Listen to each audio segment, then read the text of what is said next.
think it might be worth getting started. So, hello everyone. My name is Daniela, and I'm here representing Oxford Professional Education, or the Oxford College of Procurement, Oxford College of Marketing, and Oxford College of Management. Here you are joining us with our OxP AI series that we run every 2 weeks in the afternoons. It's great to have people on, and it's always lovely to see familiar names as well joining us for each session. Just in case if you didn't know who I was or Robin is, I work here as part of the recording will be made available. Chris, don't worry. I can pop in a link at the end for where you can access all of those links. There is also a YouTube link, which is very helpful as well. But yes, so I work here as part of the inquiries team, and we have a host of qualifications that are here to support you, like I mentioned, in procurement, management, HR, PR, marketing, whatever your niche is. And we have some AI qualifications as well. And the AI exchange ties very nicely into that. In terms of who Robin is, she is an expert, one of our in-house tutors who joins us for some of our marketing courses and runs this amazing session. Well, what would we call the series at this point? Yeah, like an insight, into kind of what's going on, and do follow us on LinkedIn. Sometimes we do update when we have like a hot take on something that's coming out. We also have our newsletter, and we also have a Slack channel that we use as well. All of the useful links will be coming up at the end. But yeah, Robin, are you happy to take away? Absolutely. And as always, thank you for that glorious introduction. No pressure, hey guys. So last week we looked at kind of the kind of workshop vibe of ChatGPT, and today we're going to look at a totally different AI platform. And I say totally different because it truly is. Even though it is based on the same kind of technology, this gives you a totally different output. So today we're going to look at how you as a marketer, a leader, an individual can actually use Perplexity AI. Now, at any point, if you have any questions, please pop them in the chat, because Daniela is great at making sure that we get those answered throughout the whole session. So what we're going to cover today. So we're surrounded by kind of AI tools that promise productivity. Yeah, we're sold this dream of faster writing, quicker insights, instant answers. But actually, that shouldn't be the only goal.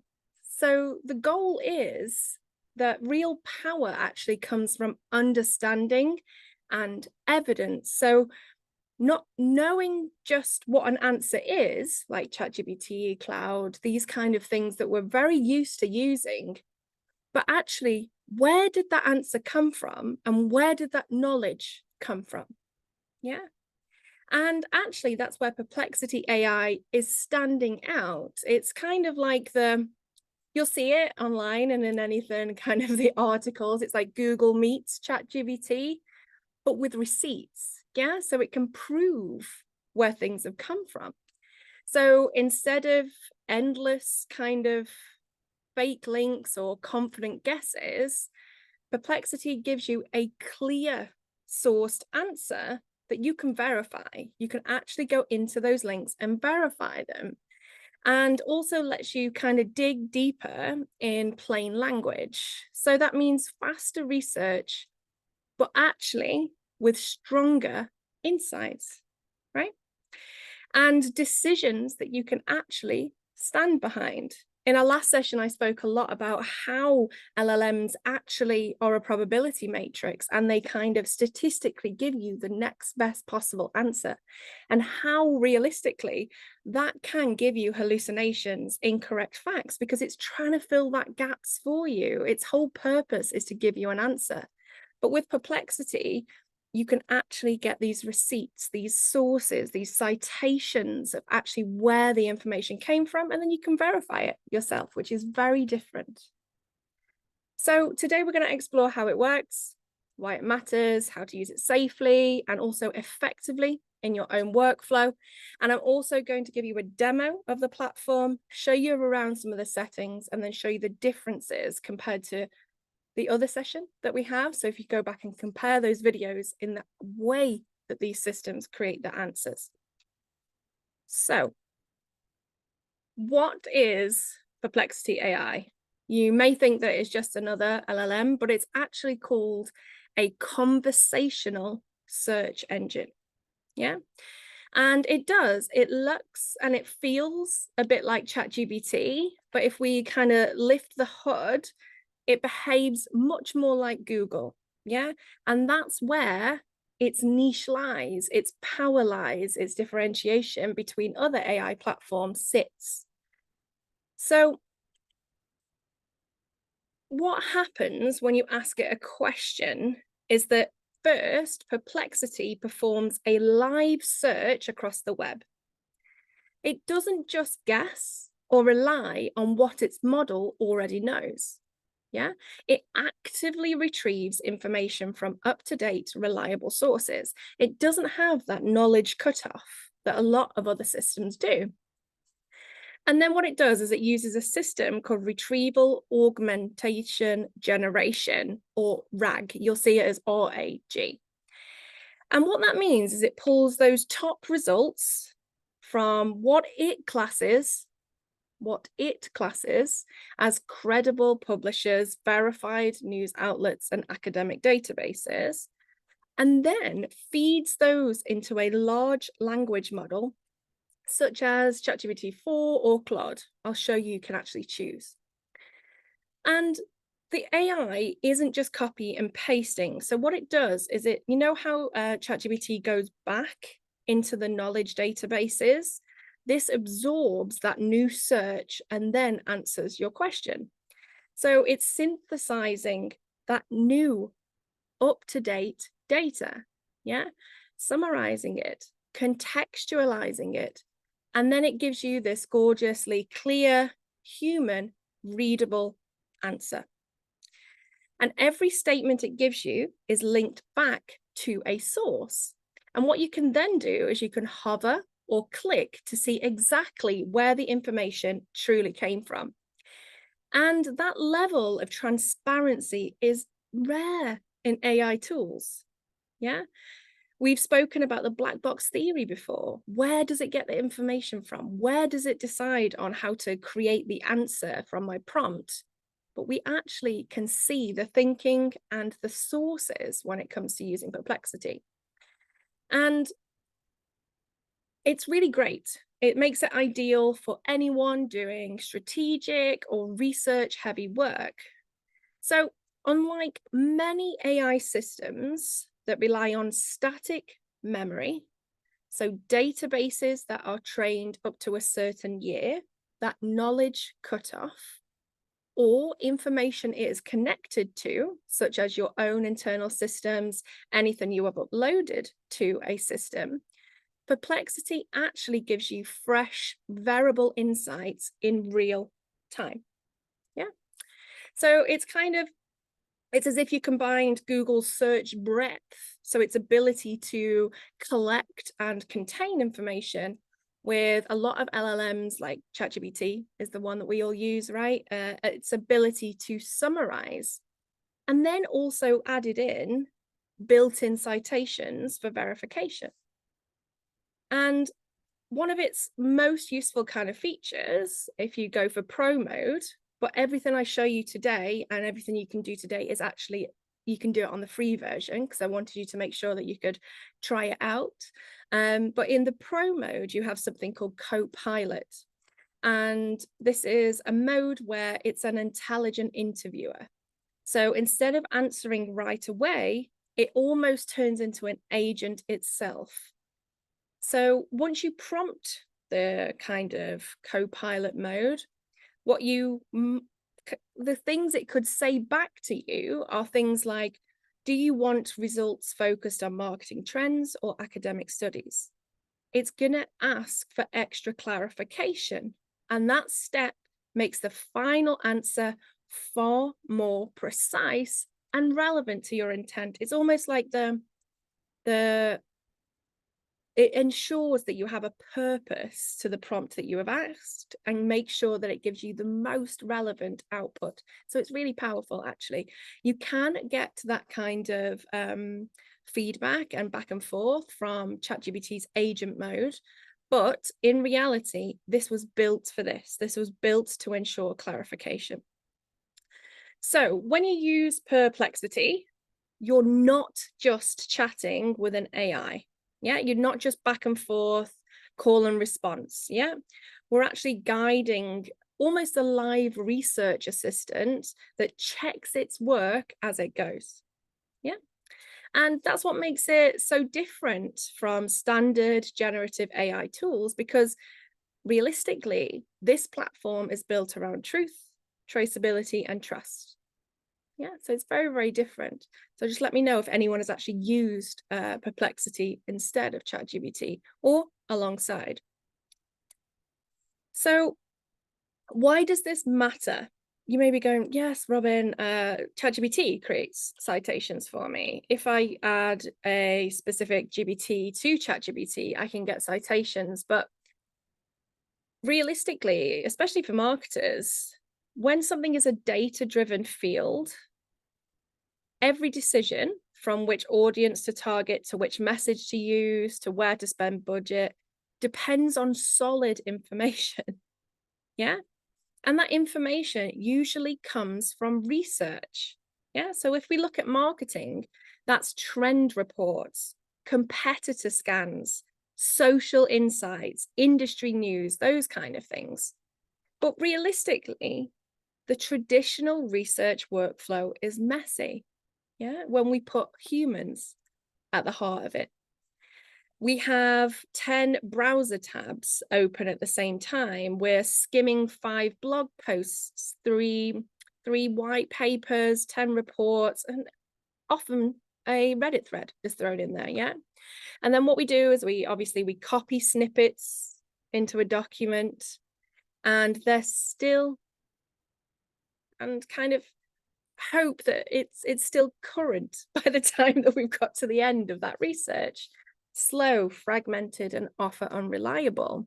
And I've always said to you that AI loves grunt work.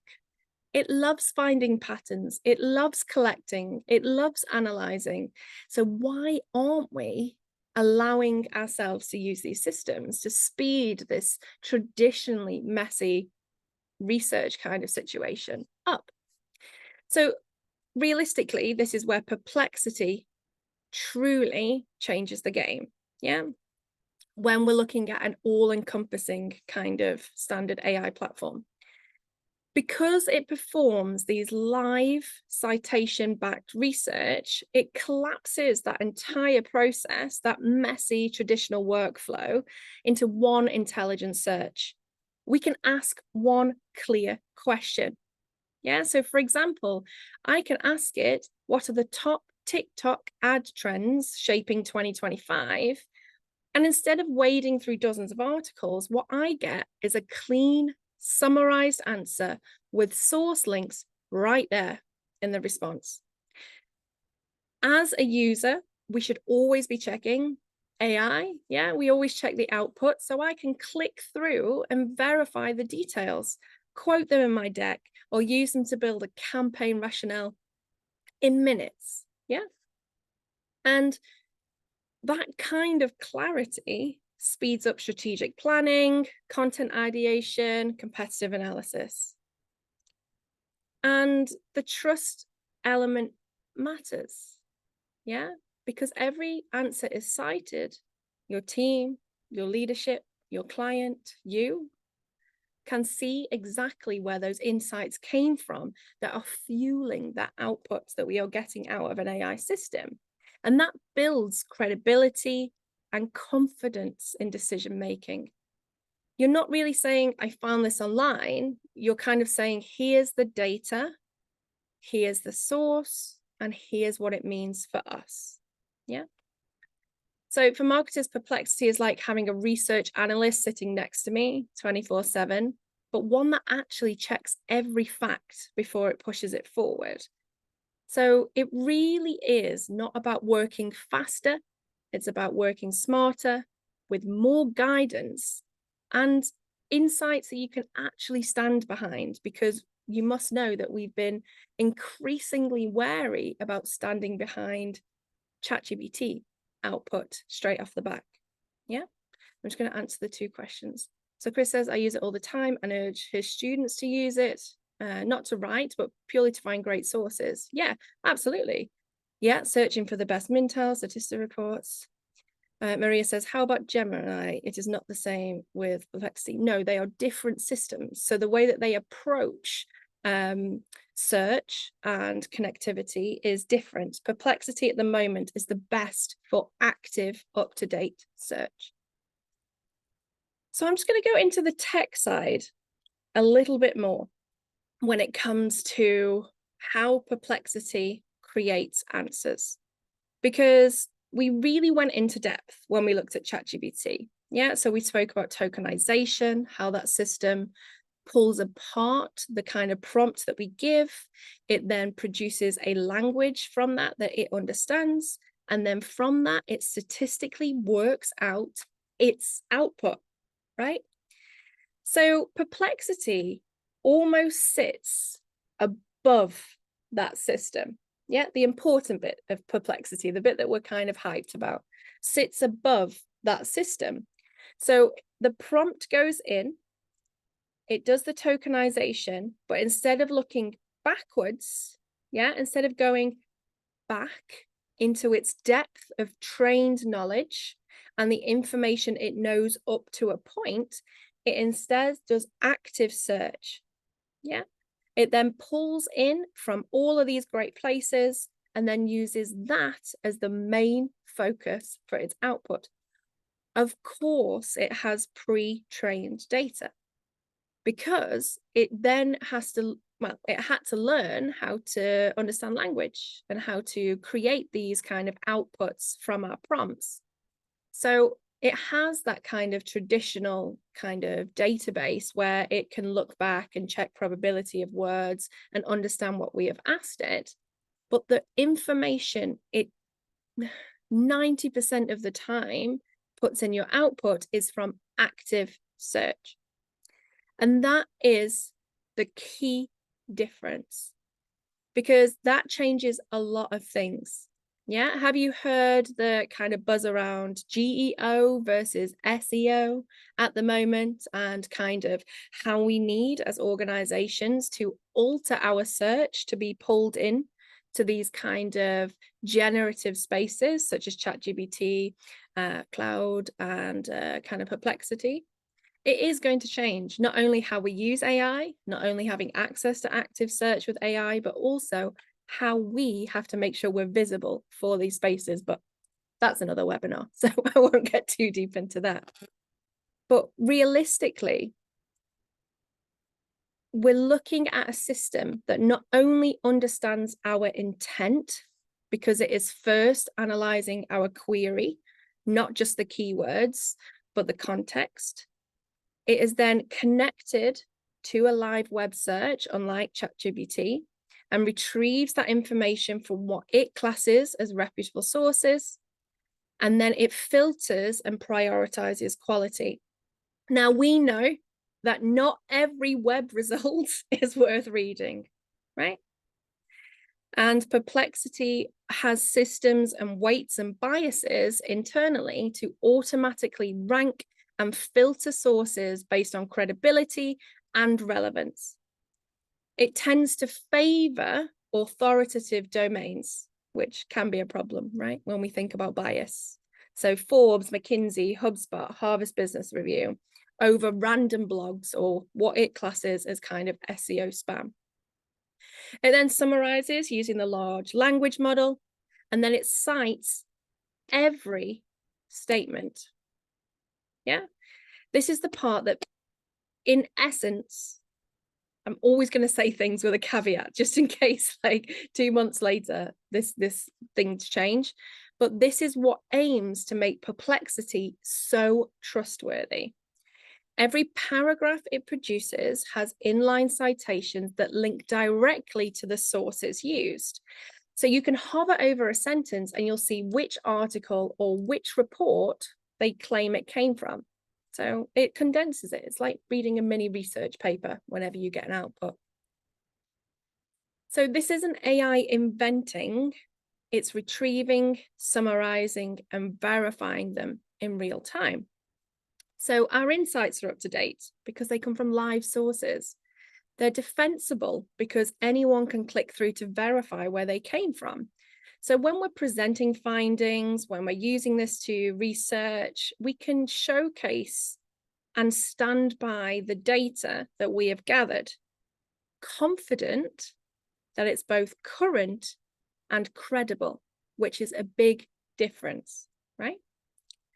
So I'm just going to go into kind of demo mode and answer some questions while I set that up. So if anyone's got any questions, you can pop them into the chat as I scramble to put 12 other screens in front of me. So Maria says, based on what does it, how does it filter? How does it decide what is a authoritative kind of domain? So for example, if it saw my website and I spoke about AI over, for example, maybe HubSpot was talking about AI, who do you think it's going to cite first? Yeah, HubSpot. It goes on domain authority, it goes on reference, it goes on all sorts of different things that are what a kind of your traditional search engine looks for when it kind of decides that you are relevant, trustworthy, and should be showcased in a Google search. The trouble is this means that some voices, some newer kind of content can be omitted, but that is the problem with any AI system, right? We have these weights and biases that we have to trust in. So that's why I always say that make sure that when you're prompting, you can always say things like, I'd like to hear alternative views on this. So then you're not just getting one kind of piece of information straight out of that. You're actually getting a breadth of views. If you're using the co-pilot mode, what you can also get as well is the fact that it will showcase and you can ask it questions in between everything else. So it's all about how you prompt, which I will cover in the kind of second half of this with you. So let's make this a little bit more real. Let's actually go into Perplexity. What does it look like? ChatGPT. And that's because it is a skinned LLM. Yeah, it is the way that we interact with these systems. They are very, very, very similar. But what we're looking at is the difference in ability of this versus ChatGPT. So I'm going to kind of walk you through some different demos together today. And I'm also going to kind of show you some settings that are quite important when it comes to using this system. So what you can do, which I always showcase that you can actually do, is if you go into your kind of settings and your account, you can obviously kind of change all of your systems in here like you can in ChatGPT. If you want to stop it doing live search, you can do. So you just go through these, you can obviously fill in the information here, and you change the way it is connected. So you can change the fact that it is using live search. This is quite important because Perplexity gives you the opportunity to use many different models. Yeah. It allows you to truly have access to cloud, to all of the kind of GPT models. It is a great system to have access to all of these things that we pay so many different subscriptions for. So that is one reason that you may want to turn that search off. You may want to turn it off to see the difference between the live search and its pre-trained model.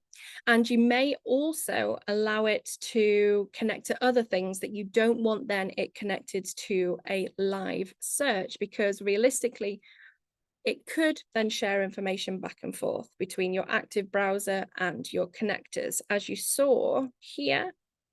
There we go. You can connect it to like your email, to WhatsApp, to other things, depending on your level of account. This is just a free one because I wanted to show you that you can use this right off the bat, and everything we do today, it's not paywall kind of blocked for you. So we use this in a very similar way to ChatGPT. If you use folders, conversations, and things like that within ChatGPT to contain information, the place that you would do that here is spaces. Now, the difference is you can collaborate in Perplexity. So if I wanted to invite Daniela into my little space because we're working on a project together and it makes sense that she sees all of my research about X, Y, and Z, I create that space and then I share that to her. One thing that you need to be mindful of is that data that is contained in that. If you have uploaded things, if you have created various different prompts that contain information, how you work, that will be visible to Daniela. So anything contained in those spaces is a connective kind of place. Yeah, I think it is quite handy, Daniela. It's like if you work in a team, you're working on a client project, you want them to see how you're using AI to fulfill your AI policy. It's great. Yeah. What you can also do is Perplexity is also connected to current conversion, to money exchanges, to crypto, and to stocks. So it has a dedicated connection if you're asking it questions about finance, about X, Y, and Z that is related directly to that sector. Yeah. So that's just one thing to note, that if you are wanting to use it for what's going on in the kind of finance world, you have to use the dedicated kind of space there. It's just much better. Yeah. So if you want to have something that is dedicated for that, then that is where you find it. Because it is connected to live search, it has connection to the internet. What you can also do is set up specific things you want to keep an eye on. So the way that you do that is you go into your account,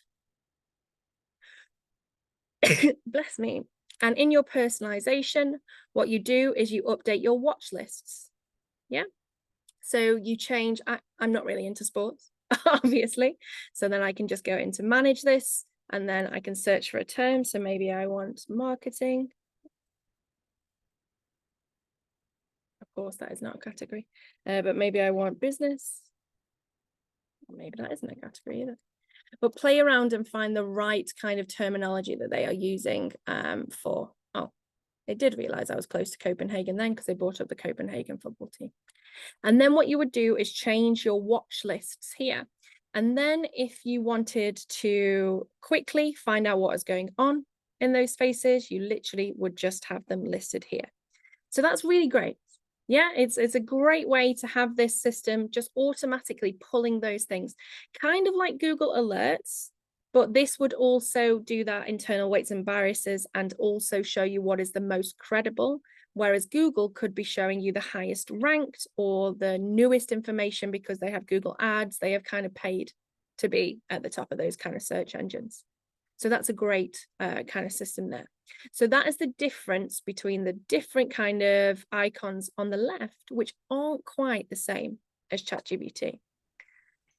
A quick question, sorry, Robin, from Chris. Yeah. When you invite people, he asked, using the @ is it their email address or their LinkedIn name? So it depends how you want to set it up. So if I just quickly create a space.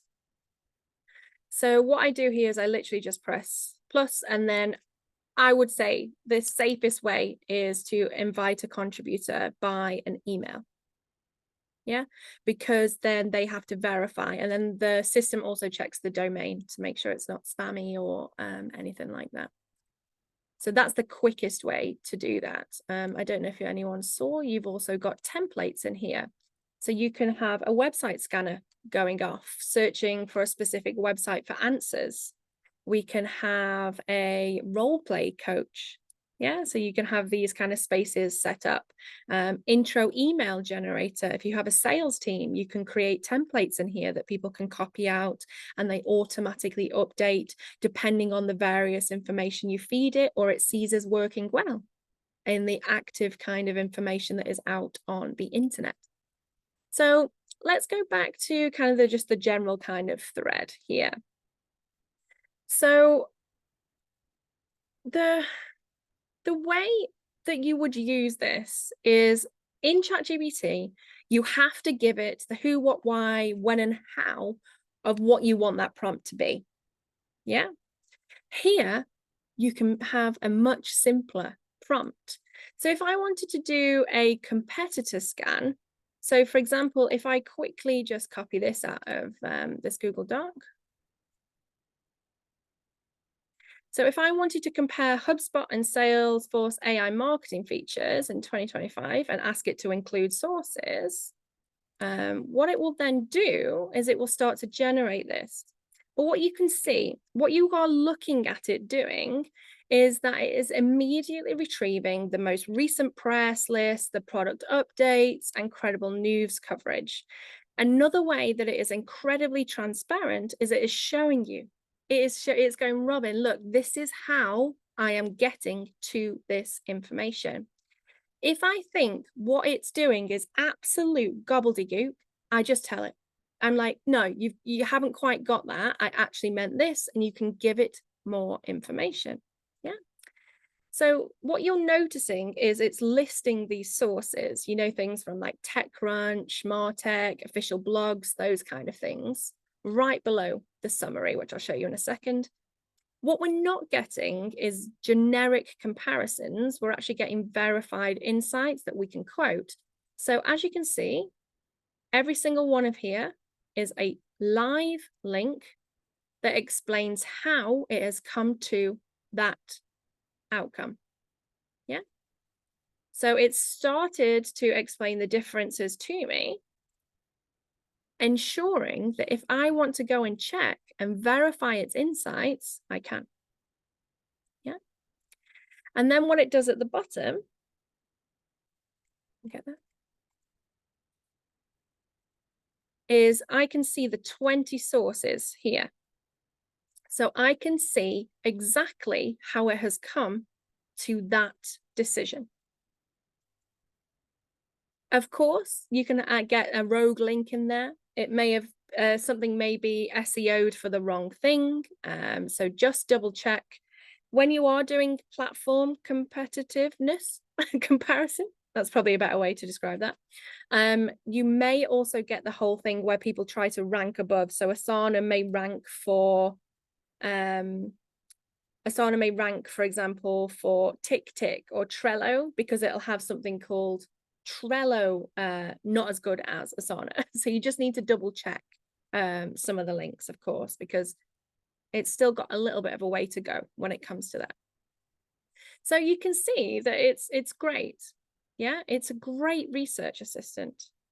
It allows me to ask these glorious questions. So let's try something else. So that was direct analysis. Would we say that that's like normal, just research? Yeah, so I've asked a question, it's gone and done the grunt work for me, and then it's pulled it back with relevant situation.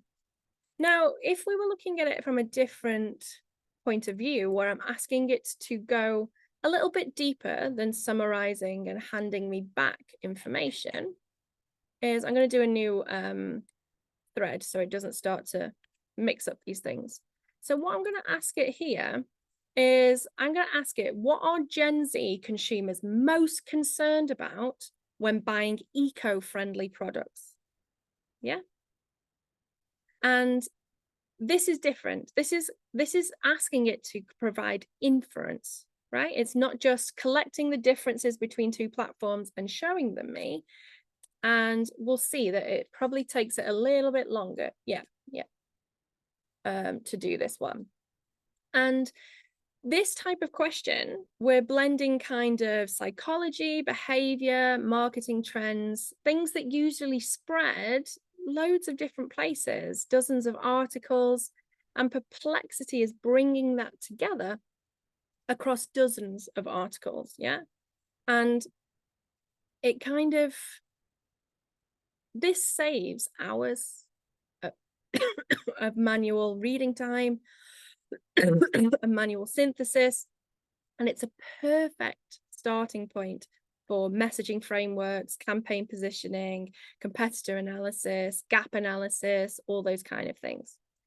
So as you can see, it's still created a great kind of thing here when it comes to synthesizing this information. So instead of just doing a kind of comparison, it's giving me the inference that it has managed to pull from that kind of multiple kind of processes that it went through to bring this information together. So Emaine says, can we ask to only reference Scopus index papers? Yeah, you can ask it to dedicate its searches to articles before 2021 or after 2021, for example. You can ask it to look at white papers. You can ask it to not include blogs. You just need to let it know. That is the beauty of this. But again, you need to recognize that you do need to tell it. Yeah. And once it has those boundaries, it's great. And what you're starting, I hope, to see is that with ChatGPT, in essence, you get an estimate. Yeah. A unidentifiable estimate. And with Perplexity, we get an answer with a quote. Yeah. Which is very, very different when it comes to these kind of systems. So again, make sure when you're using it to go into your account, make sure it's personalized. You can enter your location. That will also change the search and help you to have location-based search if that is important to you. You can also ask it to reference your search library and your saved memories, so you know within the same conversation.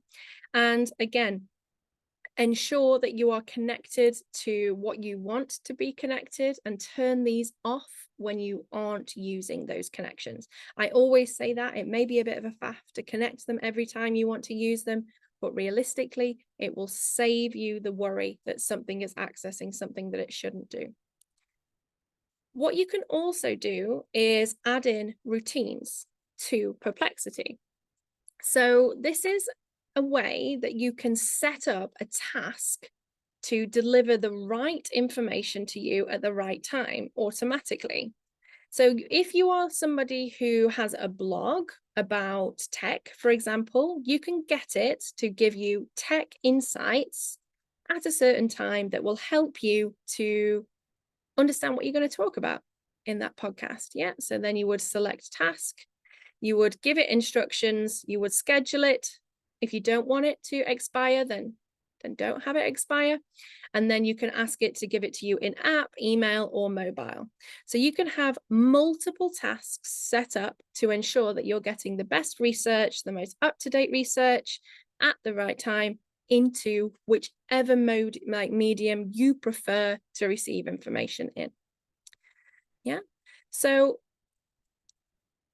what we're seeing is this key shift where this kind of platform is a key shift in explainable AI technology, because we can see it. It shows us. It shows us how it has come to that conclusion. And it doesn't give us kind of just the content, it gives us context. Yeah. And that's the difference between guessing and data backed decisions that this is allowing you to kind of do. So I'm just going to swap back. If anyone has any questions, let me know, and then I can get those answered in between changing all my screens around. I wish I had a button that did it for me. Okay.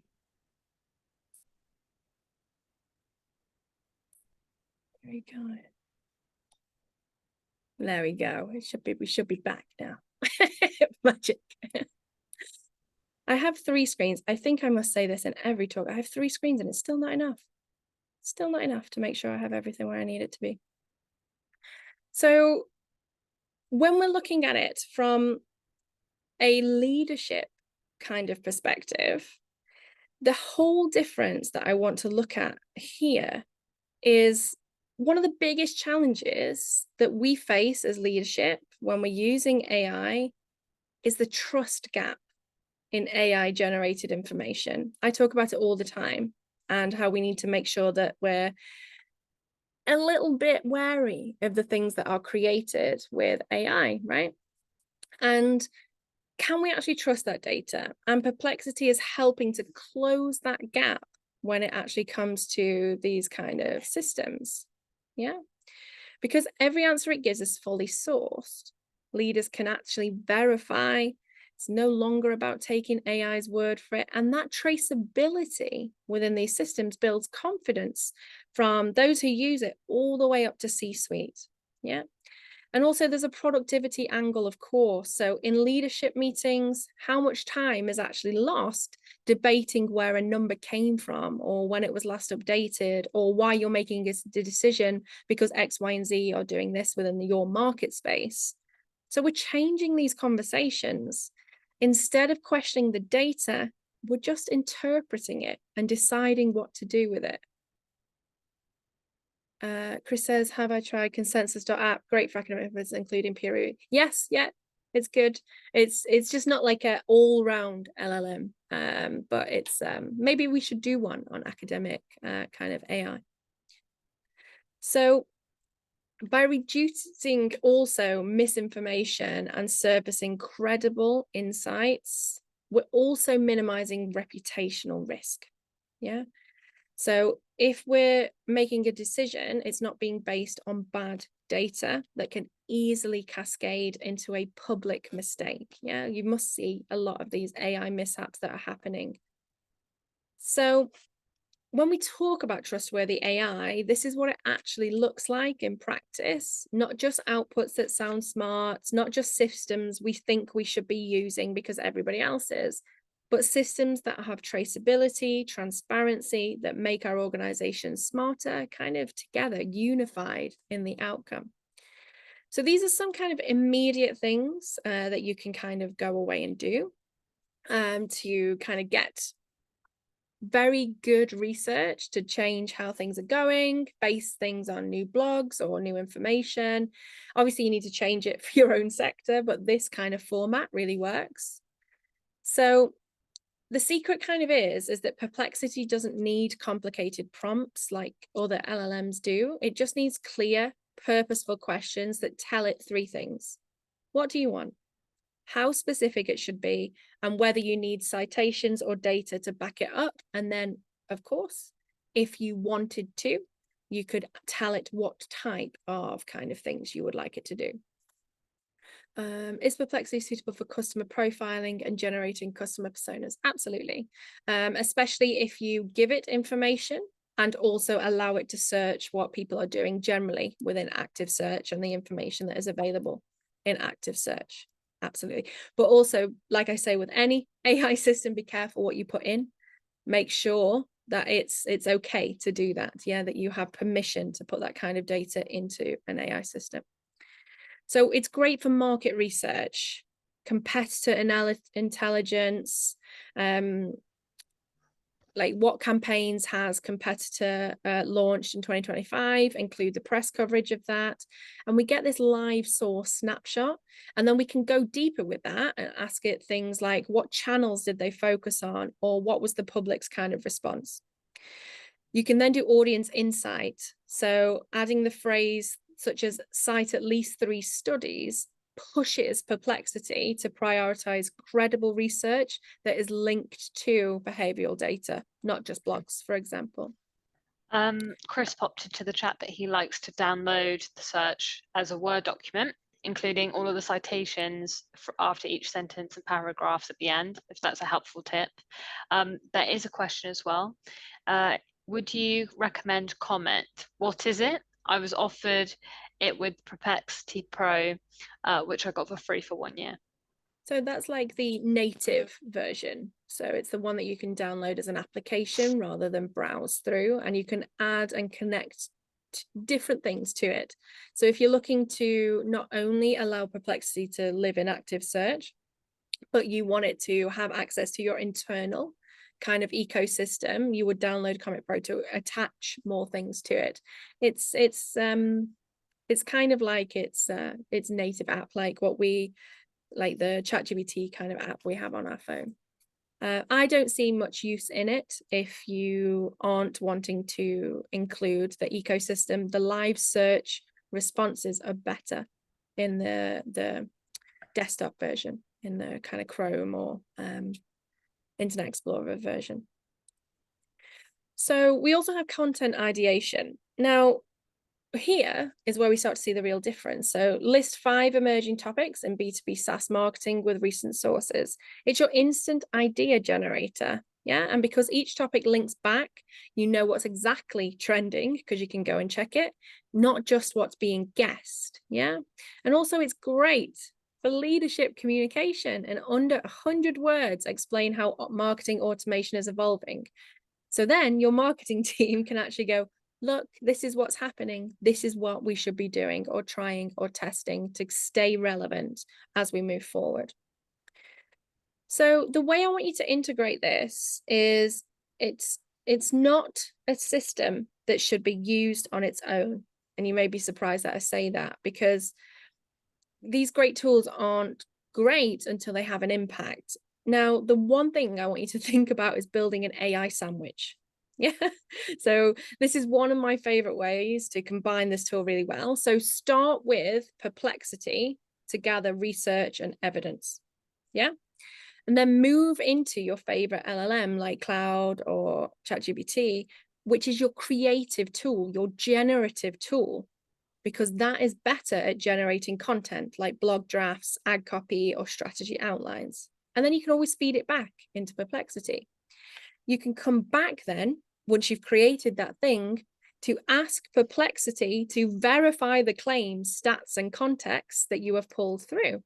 So that cycle, research, move, create, move back, and verify to make sure you haven't accidentally used the wrong links or you have pulled the information in incorrectly, keeps your work both efficient and credible.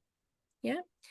Use those threads, those discover things, as kind of living research spaces. Like I live in many worlds. I live in marketing, I live in MarTech, I live in AI, and I also live in cybersecurity because that's like my passion project. Yeah. So that's where I like to support businesses to keep people safe. And that's a lot of places for me to be sat with my iPad at night trying to consume the new things that are going on in those worlds. So set up those threads to pull that information, those tasks to pull those information daily, weekly, of what is actually going on for you. And it starts to become a mini knowledge base. And then if you decide to go for the pro version, turn Copilot on, because instead of answering right away, it asks integral, clarifying questions. Do you want me to focus on this? Would you like marketing or consumer trends? Yeah, so there's a difference in these things. So what is the trade-off?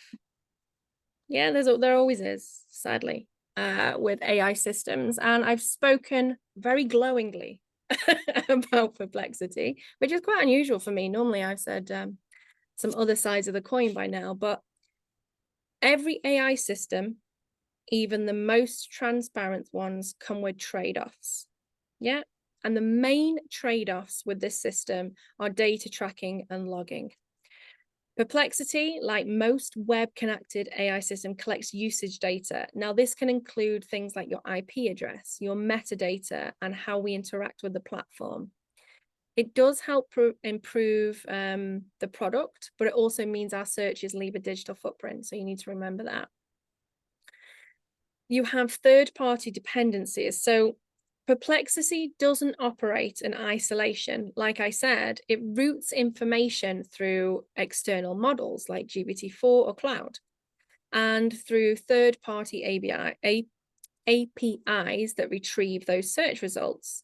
So that means that some data passes through multiple systems before we get our answer. And while all of these are major, reputable kind of providers, it's another reason to think before you type. Never paste proprietary information, internal strategy documents, or client-sensitive details into any AI system that connects to the web. The good thing is that Perplexity offers secure options. The Pro and Team plans include stronger privacy and reduced data retention, but there are issues with levels of control on the free one. So just be mindful of that too. So you always need to be rephrasing kind of confidential queries into generic forms, keep live project names or internal data out of queries, double check the source domains of any citation. Credible doesn't always mean unbiased, like I mentioned kind of before. And you need to combine Perplexity results with human review before you publish or share insights. Yeah. So it's incredibly powerful. But with that power comes a price, as always. And we have a responsibility to guard privacy, question sources, and use the tool consciously. And if we treat it like a public research assistant instead of a private colleague, we'll stay on the right side of that kind of line. So always verify your sources. Is this a credible outlet? When was it published? Does it align with the other evidence? AI can summarize, but it doesn't evaluate credibility in the way that we do. Yeah, in this way, it uses kind of search to give credibility. But again, there's issues with that we know. Yeah. The web kind of changes fast as well. So something published in early 2024 might already be outdated in our industry. So check that timestamp. Treat Perplexity as a guide, not a decision maker. It can summarize, connect, and surface ideas, but it doesn't understand nuance, audience emotion, or company context, like I speak about a lot of AI systems. AI also reflects its sources. So no system has opinions, yeah, but it does inherit the tone, perspective, and bias of the sites it pulls from. So when you see patterns, pause and ask, whose voice is missing from this data? That's how you turn AI summaries into truly balanced insight. Protect your confidentiality, and human review is still non-negotiable. Yeah. So AI doesn't replace expertise, it multiplies it, but only if we stay intentional about how we use it.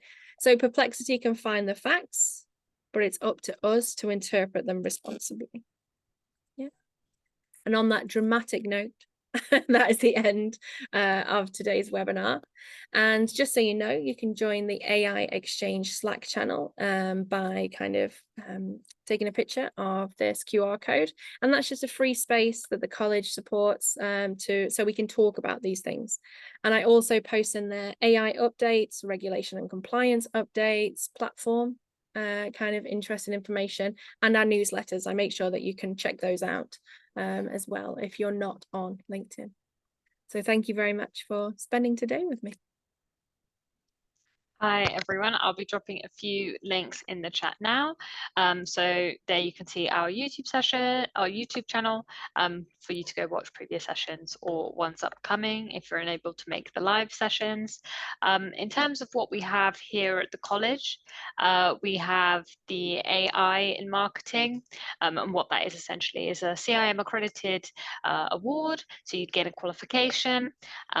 Further down the line, if you'd like to build that into the full diploma, you'd be able to as well, or you'd be able just to do that soundbite in terms of theory and content, just to upskill yourself. You can advertise it on your LinkedIn as well as your CV. It is employer recognized internationally, and the Chartered Institute of Marketing is an internationally recognized chartership and accrediting body as well. So it's always a really good way of demonstrating that you have that know-how.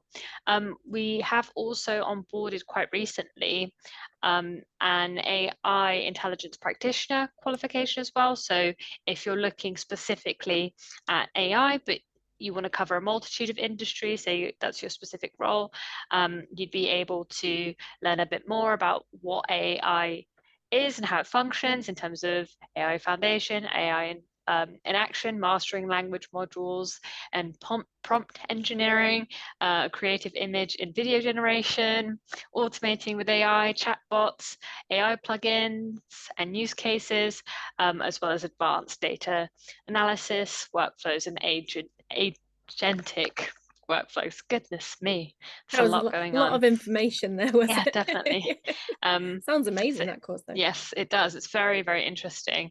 It's quite new to the market as well, so that means that it's recently developed. And in terms of what's available for learners, it's one of the most comprehensive qualifications. Bear with me. I'm also going to pop some information in relation to a contact form. So if you do have any further questions, you're more than welcome to reach out to us there.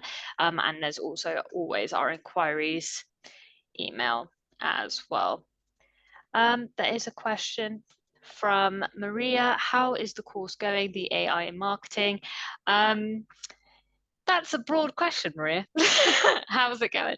In terms of how we offer it, we have it in distance learning. We also have it virtual. You could do it as evenings over a timetabled intake, or you could do it as a virtual one day. That's also an option that we offer. Robin is one of our tutors that we have on for the AI marketing course. How have you found teaching it actually? Honestly, it's one of my favorite courses to run. We go Mm, through the tech, we go through how to use it within kind of marketing, and it demystifies the technology that allows us to be better, to be mhm. better marketers and actually get more out of our marketing overall. So I Yeah. love it, but I'm very biased. Yes. Yes. So that would be the level 6 option. There is a level 4 option, which I recently completed myself, which was the Martech one. That was really good, actually. I really enjoyed it. So if you're looking for something more introductory, say you've been out of education for a little bit, for a while, and you want something maybe not to go so high into the level 6, you're comfortable at a lower level, there is also the level 4 Martech available that you can also get as an accredited award. Yep, so Maria, we do offer it as live courses, and we also offer it as pre-recorded distance learning. What I can do for you is after this webinar, I can send you over the information specifically in relation to that course so that you have that on hand. But yeah, otherwise, you're more than welcome to use the contact us or drop any questions to our inbox. Perfect. Yes, I will reach out. And it'll be great to see you in the next 2 weeks. Do you know what we're covering at all, Yeah, so Robin, on there's the next one? actually actually got an extra one. It's the next one is all about how to go through a job process where there's AI screening or potentially AI avatar interviewing. So it's about how to make sure your CV is readable by these systems and how that kind of Okay. works. So that's That's going to be fun. fascinating. Yeah, yeah, AI, sorry, avatar interviewing. That sounds really yes, yeah. dystopian.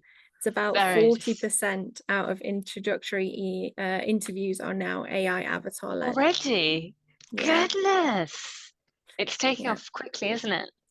Yeah, but there's issues. Realistically, it's things that we've not experienced before, and Mm, there are ways that the AI system needs to take information in, yeah, and because we're human, we're not quite aware of that, right? So yeah, it's I'm really excited to go through that session actually. Because obviously everyone may want to change their career, they're back into the job definitely. market, and Yeah, that recruitment process has changed now. yeah, definitely. So that's going Sounds to be really very cool. interesting. I know I'll be pinging that round to a few people that I know. Yeah, Goodness yeah, me. yeah. But yeah, so that sounds quite exciting. Hopefully we'll catch you on the next one. And thank you, Chris, for joining us also. In the future, we'll probably have more sessions that will cover perplexity as well as the technology develops. But otherwise, looking forward to seeing you guys on the next one. It's been a pleasure. Bye. Bye.